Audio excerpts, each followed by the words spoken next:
I'm Mayor Russell Aubrey. I'm the Mayor Aubrey you may have read about as you came down Canning Highway on the sign. I'm the same person that's been batting for this wave pack for quite some time. I've been strongly supported by some excellent and very resilient councillors. I see Councillor Guy Wayland, his shirt. Guy, could you put your hand up? He's the councillor of Clive Rabats, and those are the hardcore of the people who have done the really hard yards, that have stood up to the abuse and stood up to all the fake news and are still batting for the wave pack at Tompkins Park.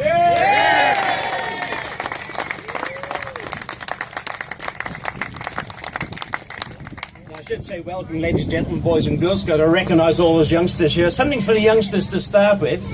But the City of Melville, you're going to wonder where I'm coming from on this, but the City of Melville have just had a poll to name the 2 tractors they've recently bought. So what's this got to do with this? Well, one tractor is going to be called Row 8. Guess what the other tractor is going to be called? Wave Pack. What a wonderful thing that would be. So you can give Wave Pack a wave in the city for the years ahead. Now then, these numbers we see here today, and particularly the 7,000 people that have signed the petition, plus particularly those people that have joined PSP, the Perth Surf Park supporters group, will tell you that Minister Wyeth is quite wrong, that there isn't any person that wants this wave park. I think we'd all agree with that. There are a lot of people, in fact, my experience in the City of Melville over the last 2 years, as I move from one suburb to the next to shopping centres, is that the majority of people want this wave park here in Melville. And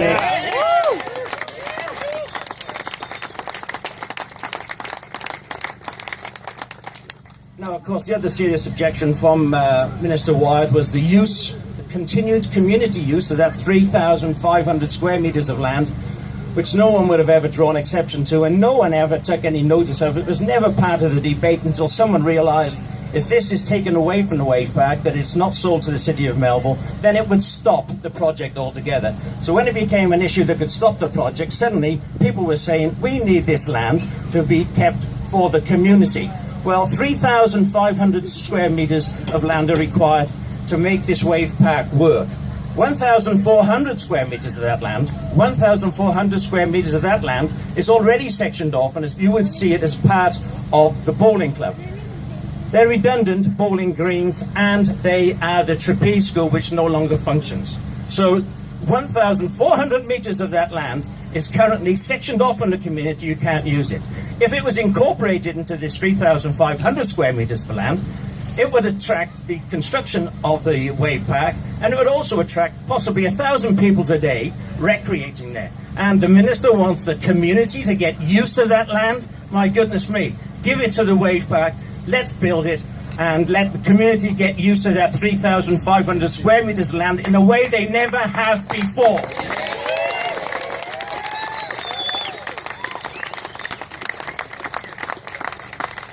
Frankly, when we started looking at this 2 years ago, and I thought, what an amazing project, what a wonderful benefit it'll be for the city and our community generally.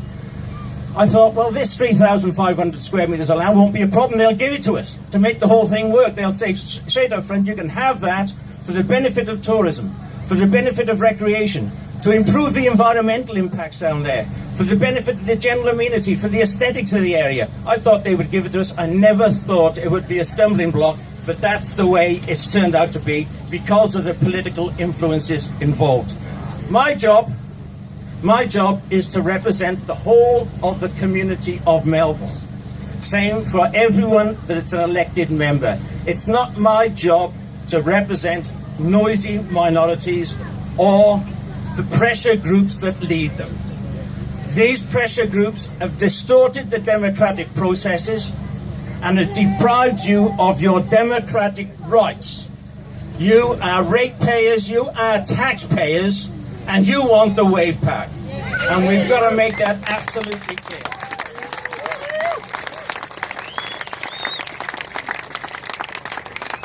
The tactics they've used have been threats, intimidation, abuse, and fake news. I've suffered probably as much as anyone, but I know the councillors I just mentioned and anyone else who put their hand up to support this wave park have suffered that level of abuse. It goes from the people on the street, and I can point them out, they've suffered badly. Because they put their name down in favour of this wave park, They've intimidated in their homes, intimidated in their workplaces, intimidated in the community. Their life has been made hell. What are they hiding? What are they hiding? Who are they protecting? And that's the question. Of course, that intimidation spreads from the street through all elected members and staff of the city, wrongly accused of corruption, vindicated by the CCC, but never an apology. Those people have suffered badly. But of course, that bullying goes on to the parliamentarians. And of course, we know how weak they are. They have been very weak. Our local members, they have not supported this. They've crumbled. So I just wonder how much stress and how much intimidation the minister has to suffer in making this wrongful decision that deprives you of your democratic rights. Ladies and gentlemen, the entire decision-making process surrounding this wave pack, to a lesser or greater extent, has been totally distorted, and we need to put that right. You are here this afternoon to say, we've had enough of this, and we're going to put a stop to it. And we want to know how we can get this wave park built in the best possible location in the metropolitan area. And I'm here to say that I'm so grateful for your support today in this matter. We need time. We do need time, and Andrew has alluded to the fact that maybe in another month's time we might have another venue for this wave park. We may have another venue. Well, if that's the case, that's fine. We'll have to accept it if there's a better venue than we have here in the city of Melbourne. But if we don't, if the minister really had no idea when he was saying we'll find you another place of all the requirements of the wave park, and Tompkins Park remains the best place, I would like to think that you and the people of Melville, by that time, will be united to say, we want this wave park at Tompkins Park. The wave park is the best development at Tompkins Park we can imagine. So please continue to give it your support. Moving on from here, thank you.